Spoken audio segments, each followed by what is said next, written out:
Olá a todos, aqui é Tânia Vela, tô vindo para mais um vídeo no canal com o nosso trabalho Observando a História. Vocês já conheceram esse fato histórico e muito silenciado chamado Holodomor? Você não conseguiu, nunca ouviu falar, meu irmão? Eu vou deixar para você esse fato histórico silenciado, não reconhecido como genocídio, como uma violação atroz de vários direitos humanos por meio da ditadura soviética, que até então estava sob o domínio de Joseph Stalin,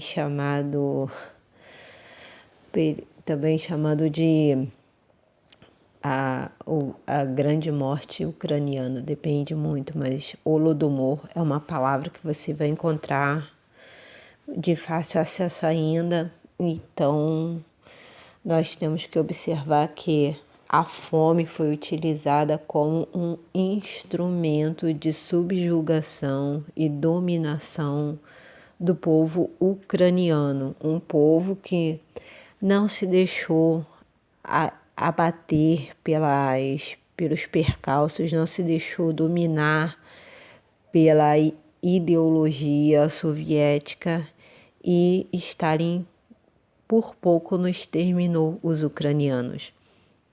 Então, irmãos, esse mecanismo ele será utilizado novamente, e não se surpreendam se vocês se depararem com outros holodomores, tanto no Brasil quanto no mundo, tá bom? Esteja preparado. Bom, essa página aqui é História do Mundo, vai falar de uma maneira um pouco mais rasa sobre o assunto. Eu vou colocar na descrição. A partir daqui você pode fazer suas pesquisas e fotos. As fotos, gente, vocês vão ter que ter muito estômago, porque são fotos aterrorizantes. Então, se prepara, irmão. Vamos lá. O Holodomor consistiu no genocídio de milhões de ucranianos que foram vitimados pela fome em razão da política econômica de Stalin entre 1931 e 1933. Stalin, na verdade, queria promover uma limpeza étnica na Ucrânia, quase que ele dizima os ucranianos, isso sim. Holodomor é uma palavra ucraniana que quer dizer deixar morrer de fome, morrer de inanição ou simplesmente fome. Tal palavra passou a ser empregada no contexto da história ucraniana para definir os acontecimentos que levaram à morte por fome de milhões de ucranianos entre os anos de 1931 e 1933. Grosso modo, o Holodomor, assim como o Holocausto nazista contra os judeus, consistiu em um genocídio contra a população da Ucrânia empreendido pelo comunismo soviético, que era liderado por Stalin. A atrocidade de Holodomor remonta às políticas econômicas que Stalin passou a empregar logo que assumiu o poder em 1928. Uma das medidas empregadas consistia em controlar a produção de cereais dos países da União Soviética por meio da requisição compulsória. Isto é, um artifício burocrático que obrigava os camponeses a fornecerem grande parte do excedente produzido para o Estado a baixo custo. Seguiu-se nos anos seguintes a política de coletivização forçada das propriedades agrícolas, cuja administração passou a ser completamente racionalizada pelo Estado soviético. Na verdade, eles se apropriavam, entravam armados dentro das propriedades e simplesmente roubavam os agricultores a produção dos agricultores, gente.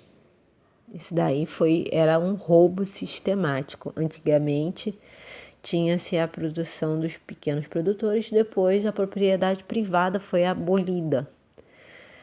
E pessoas que tinham suas fazendas de uma hora para outra, acordaram, não tinha mais nada porque tudo pertencia ao governo, ao Estado, ao governo de Stalin. A Ucrânia foi o país da União Soviética que mais demonstrou resistência a tais medidas. A autonomia cultural ucraniana e sua forte identidade nacional tornavam-na intolerável aos anseios dos soviéticos russos. A insurreição dos camponeses ucranianos contra as medidas de coletivização forçada e requisição compulsória de cereais obrigou Stalin a impingir medidas ainda mais drásticas do que aquelas que foram executadas em outras regiões. Lembrando também que havia comunistas ucranianos que foram utilizados durante esse processo também, aos quais esses mesmos primeiros comunistas ucranianos, vendo o que acontecia com o seu povo, esses comunistas desiludidos, foram assassinados por outros camaradas vindos da Rússia que tomaram seus lugares. Stalin, então, passou a traçar uma campanha anti-ucraniana com o objetivo de demonstrar o quão nociva era a postura deste país com relação aos anseios comunistas. Inicialmente, deu-se início a uma sistemática humilhação de intelectuais ucranianos que foram submetidos a julgamentos vexaminosos e ridicularizações diversas. Houve também uma debelação de possíveis focos de organização antissoviética que pudessem irromper a longo prazo. Depois dessas medidas, Stalin passou a atacar o próprio campesinato, ou seja, ele primeiro perseguiu a elite intelectual. Quem pôde saiu da Ucrânia porque viu o que estava acontecendo. Quem não pôde passou por esses horrores. E depois eles foram, sem dúvida, para os camaradas do campo também, aos quais também sofreram o mesmo destino de morte que outros que não concordavam. A partir de 1929, deu-se início a uma ferrenha estipulação de metas de produção de cereais destinados ao poder central soviético, que passaram a ser exigidas dos camponeses da Ucrânia. A rigidez era tão grande que esses camponeses só conseguiriam atender à demanda se deixassem de consumir a sua parte do que era produzido, isto é, só se passassem fome de fato. Tudo passou a ser de propriedade do governo. Muitas pessoas foram presas e condenadas a trabalhos forçados, simplesmente por comerem batatas ou colherem espigas de milho para consumo. Progressivamente, a morte foi se acentuando na Ucrânia entre 1931 e 1933. O número de mortos era tão grande que os cadáveres se espalhavam pelas ruas e pelos campos. O odor dos corpos apodrecidos dominavam regiões inteiras. O historiador Thomas Wood reitera esse fato, lembrando que a União Soviética, durante esse período de 1931 e 1933, teve uma grande aquisição financeira com exportação de grãos e cereais. Adivinha quem era que fornecia? Os ucranianos. Em 1933, Stalin estipulou uma nova meta de produção e coleta, a qual deveria ser executada por uma Ucrânia que estava agora à beira da mortandade em massa por causa da fome, que havia começado em março daquele ano.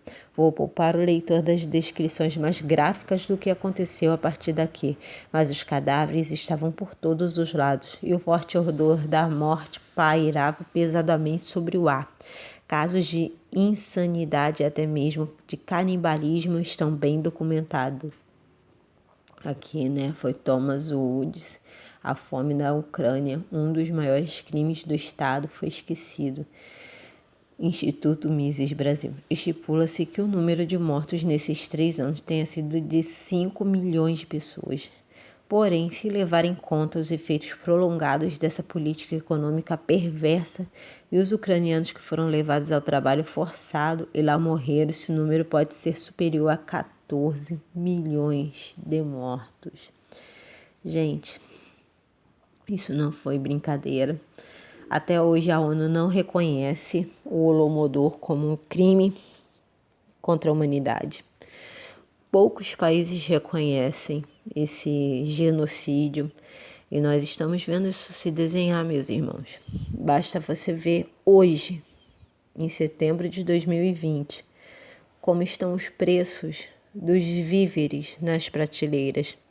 Vocês acham mesmo que uma família de baixa renda vai ter dinheiro para comprar 5 quilos de arroz a R$ 20? Não vai ter condição por muito tempo, meus irmãos. O Holodomor está se desenhando novamente. E agora quem vai matar de fome a população mundial não é um ícone como Stalin, mas sim ícones que estão assentados na ONU, ícones que estão assentados no Fórum Econômico Mundial, nos clubes Bilderberg, estão assentados também no Banco de Compensações Financeiras, entre outros. Stalin foi apenas mais um. E nós estamos vendo isso se desenhar novamente. Mas é uma ditadura travestida de democracia. Muito cuidado, meus irmãos. Preparem-se. Atrocidades que vimos acontecer no século XX tornará a acontecer no século XXI. Pai nos ajude e que possamos estar sempre preparados e nunca perder a fé, tá bom? Um beijo a todos, até o próximo vídeo. Tchau, tchau.